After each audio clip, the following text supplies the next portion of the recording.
Hi, we're going to take a look at this story called Marionettes, Inc. by Ray Bradbury. They walked slowly down the street at about 10 o'clock in the evening, talking calmly. They were both about 35, both eminently sober. But why so early? Said Smith. Because, said Brayling. Your first night out in 10 years and you go home at 10 o'clock. Nerves, I suppose. What I wonder is how you ever managed it. I've been trying to get you out for 10 years for a quiet drink, and now, on the one night, you insist on turning in early? Mustn't crowd my luck, said Brayling. What did you do? Put sleeping powder in your wife's coffee? No, that would be unethical. You'll see soon enough. They turned a corner. Honestly, Brayling, I hate to say this, but you have been patient with her. You may not admit it to me, but marriage has been awful for you, hasn't it? I wouldn't say that. It's got around anyway. Here and there. How she got you to marry her. That time back in 1979 when you were going to Rio. Dear Rio, I never did see it after all my plans. And how she tore her clothes and rumpled her hair and threatened to call the police unless you married her. She always was nervous, Smith. Understand. It's more than unfair. You didn't love her. You told her as much, didn't you? I recall that I was quite firm on the subject. But you married her anyhow. I had my business to think of, as well as my mother and father. A thing like that would have killed them. And it's been 10 years? Yes, said Brayling, his gray eyes steady. But I think perhaps it might change now. I think what I've waited for has come about.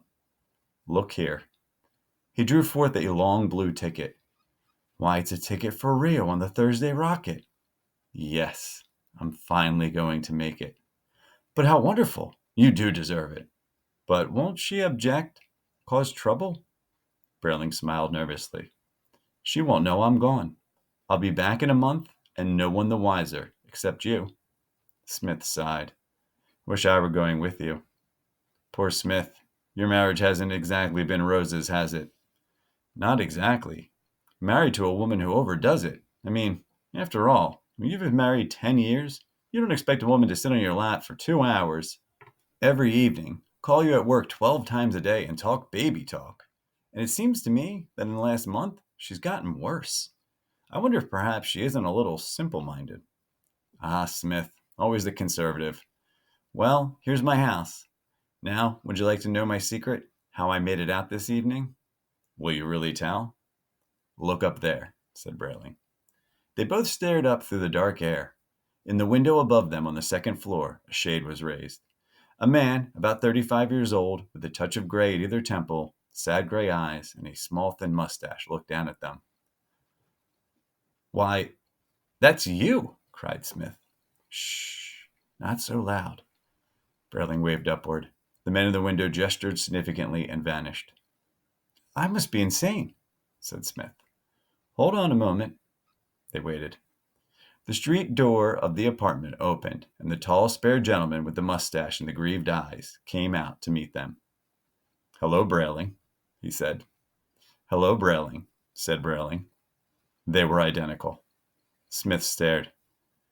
Is this your twin brother? I never knew. No, no, said Brayling quietly. Bend close. Put your ear to Brayling Two's chest. Smith hesitated, and then leaned forward to place his head against the uncomplaining ribs. Tick, tick, tick, tick, tick, tick, tick, tick, tick. Oh, no, it can't be. It is. Let me listen again. Tick, tick, tick, tick, tick, tick, tick, tick. Smith staggered back and fluttered his eyelids, appalled. He reached out and touched the warm hands and the cheeks of the thing.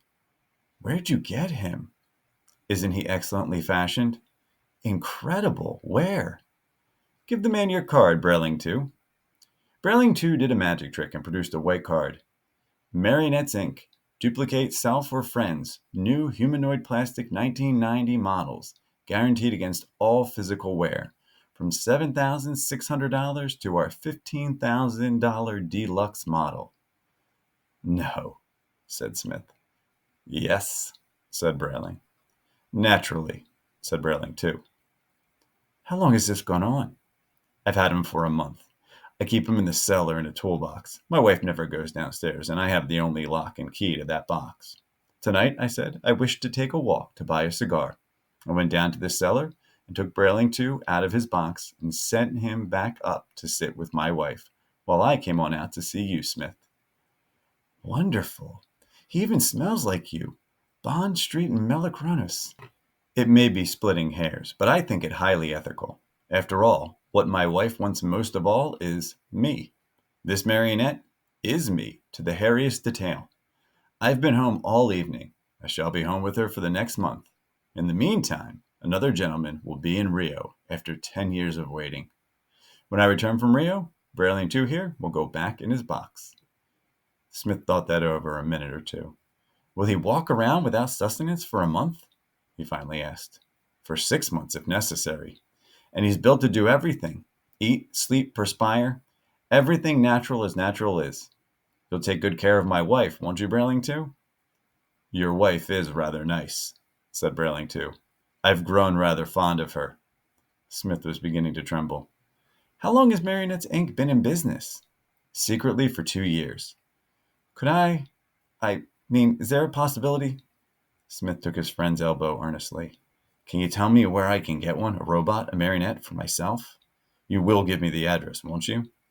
Here you are. Smith took the card and turned it round and round. Thank you, he said.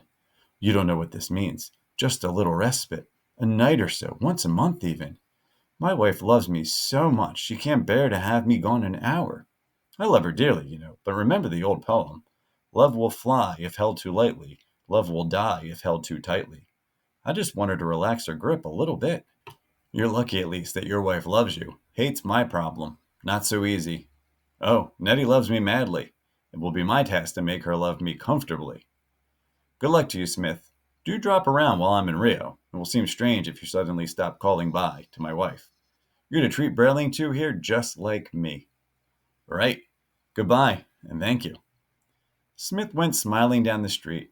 Brailing and Brailing 2 turned and walked into the apartment hall. On the crosstown bus, Smith whistled softly, turning the white card in his fingers. Clients must be pledged to secrecy, but while an act is pending in Congress to legalize Marionettes, Inc., it is still a felony if caught to use one. Well, said Smith, clients must have a mold made of their body and a color index check of their eyes, lips, hair, skin, etc. Clients must expect to wait for 2 months until their model is finished. Not so long, thought Smith.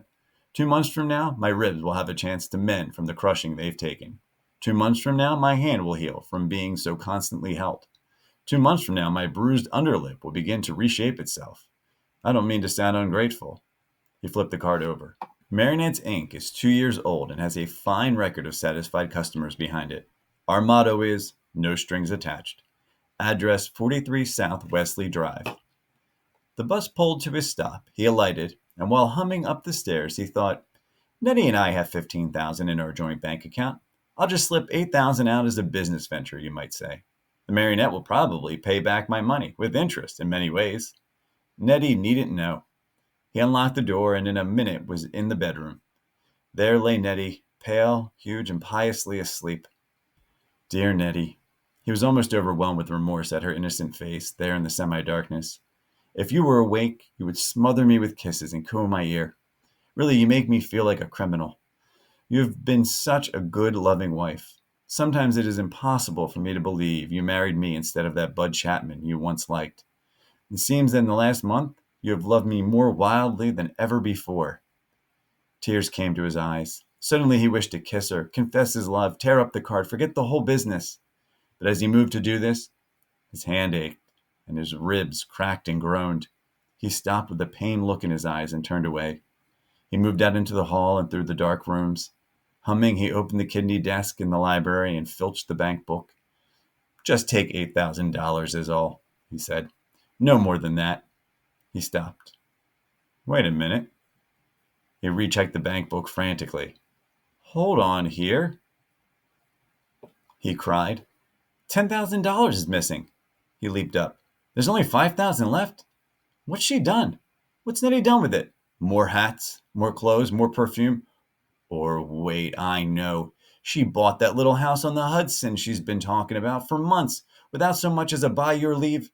He stormed into the bedroom, righteous and indignant. What did she mean, taking their money like this? He bent over her. Nettie, he shouted. Nettie, wake up! She did not stir.